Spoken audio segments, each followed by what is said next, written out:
அவன் யாருக்காக கொடுத்தான்?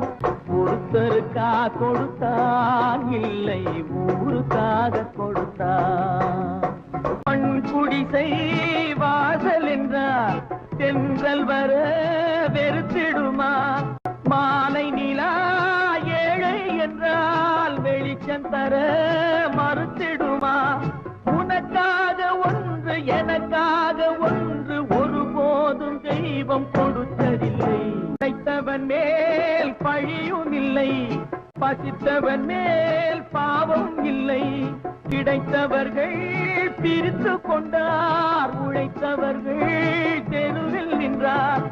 இருப்பவர்கள் இல்லை என்பார். மடி நிறைய பொருள் இருக்கும், மனம் நிறைய